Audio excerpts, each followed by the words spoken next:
So, do professors actually like talking to students? The short answer is actually yes. I think most of us actually like talking to students. However, there's a lot of caveats I think we need to talk about. And these are really, really big. So, if you don't know me, I am Professor Dave Maslach. I'm Associate Professor of Innovation Strategy and Entrepreneurship. And I created this whole reciprocity project to give back as much as I possibly can. There's so many people help me out that I want to pay the favor for to help you out. So I actually created a sharing economy editing platform. You could go check that out. That's what reciprocity.com is, the E's are with the three. And there's a whole whack load of resources out there, both on YouTube, TikTok, all sorts of blogs, all that kind of stuff. I just want to help you. So, do professors like talking to students? Yeah, we do, but there's lots of things that you have to go into thinking about this. The first thing that is a frustration for almost all of us, and this is when we're like, oh my God, really? It's when students come in, they're really self-focused or they're belligerent, where they're just like, they sort of really run you down, or you need to do this kind of thing, and they get really upset and all that kind of stuff. All that kind of stuff is just not useful for anybody. And what's going on is you're probably actually upset with the fact that you're learning something, and that is cognitively demanding. And often when you have to go through these sort of mindset shifts, or you're forming a new cognitive map, or those neurons and synapses and all that kind of stuff are firing in your brain, they're sort of forming new pathways. It's really taxing. It really is. It's really taxing on your body, and then you take it out as kind of a negative emotion on your professor. And so we really don't like to interact with somebody that's going to be nasty to us. The other thing you have to remember is that those nasty experiences that we've all had, we remember them, and we typecast, stereotype, all students as this sort of, based on our past interactions with them. We have a tendency to sort of say, hey, all of our interactions might be some sort of negative thing that's going to happen, and that's not fun. It's not fun for anybody, right? Like that is, and I'm sorry to say, that's what people do. That's human behavior. That's what people do.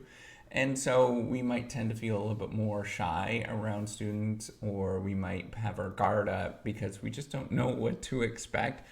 Those sort of power dynamic things are really not fun. And you have to remember, unless you're like really oddball, I guess, nobody likes being in those sort of weird power positions. I am really not cool with it. I was a student for a long time, and that's how I view myself. Still to this day, I'm 42. You're probably much younger than I am.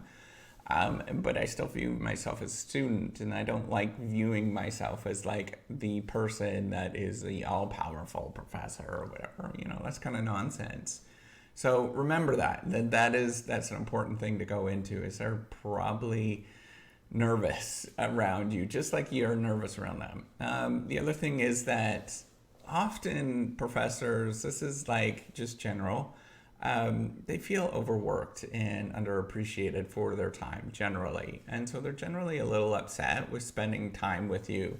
If you don't know this, we actually have to do a lot of research, and that research and we have these sort of weird time deadlines that are really arbitrary.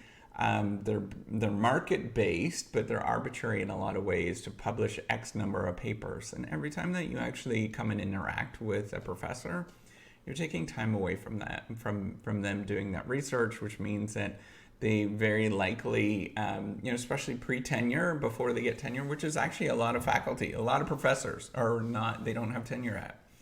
They are thinking, man, if I don't get tenure and I spend time with the student and it causes me not to get tenure, that means I have to move. I have to uproot my family. I might not get the job I want to get in the next time. And there is a lot of that's going on. And so any time spent interacting with students means that they are not getting paid. They're really not getting paid for doing the research that they should be doing, right? So Yes, you can argue that each course has a certain amount of money, but you're talking like peanuts in compared to what we actually can make doing research, and you generally cannot live that great off of just the teaching part of it alone. Most of those faculty that do that have had a decent career in something else, and they choose to go back and to teach. So remember that that is a super important thing, is that the incentives are just not aligned to have these sort of long, meandering conversations that you might expect. And so we're stressed out and overworked, and we feel underappreciated a lot of times, especially if you're, and you might not know this, you might be in a department or a school or something as a faculty member that just doesn't appreciate their faculty for whatever reason. That happens a lot. So remember that before you start going in with, guns a-blazing, and you're going to be like, they're probably feeling the heat too, and they're not feeling great. So with that, give me a thumbs up. Do subscribe to the YouTube channel. Take care and have a wonderful day. Bye.